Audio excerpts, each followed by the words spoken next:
Kuya Oliver meron daw di umanong ibang nararamdaman sa kanyang bahay na ipinagawa ni Daddy Frankie. At Kuya Oliver hindi nananatili sa kanyang bahay ito kaya ang dahilan kung bakit mas gusto niya gumala kesa manatili sa sarili niyang bahay. Ano nga ba ang meron sa bahay ni Kuya Oliver at bakit tila iba ang kanyang nararamdaman yan ang ating pag-uusapan sa video na ito pero bago yan.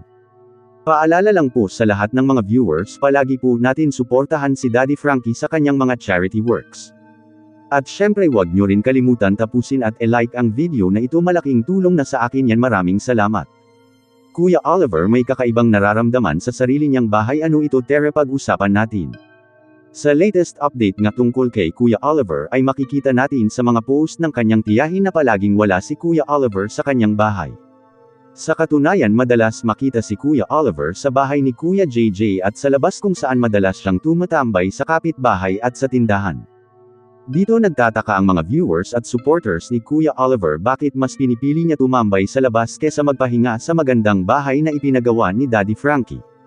At dito nabuo mga kababayan ang ilan sa mga hinala ng viewers kung ano ang dahilan ni Kuya Oliver bakit hindi siya namamalagi sa kanyang bahay.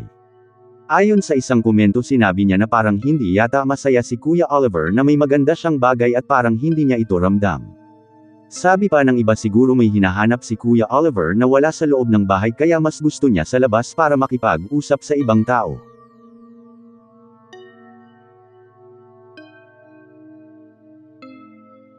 Well mga kababayan mula sa mga komento ng mga viewers na ito ang nakikita ko parang sinasabi nila na parang naboboring si Kuya Oliver sa sarili niyang bahay at ito yung nararamdaman niya naboboring siya kaya siya lumalabas. Well dito nagtataka naman ako kung bakit may boring si Kuya Oliver dahil sa pagkakaalam ko binigyan siya ng mga sponsor ng TV para may libangan siya. At dito naisip ko rin na baka hindi naman napapakinabangan ni Oliver yung TV dahil siguro wala naman siyang kuryente at may kuryente man siya hindi naman niya gusto ang manood ng television. Actually kung tutusin hindi naman nakapagtataka na kung bakit mas gusto ni Kuya Oliver ang pumunta kay Kuya JJ at tumambay sa kapitbahay. Para sa akin mas okay naman talaga yung ginagawa ni Kuya Oliver yung lumabas kesa magmakmak sa bahay niya isa pa mas makakatulong naman talaga sa recovery niya yung mag-exercise at makipag-usap sa iba mga kababayan. Sa nakikita ko wala naman ibang ibig sabihin yung balitang may ibang nararamdaman si Kuya Oliver sa bahay niya dahil ang gusto lang iparating ng viewers is yung pakiramdam na naboboring si Oliver mag-isa sa kanyang bahay.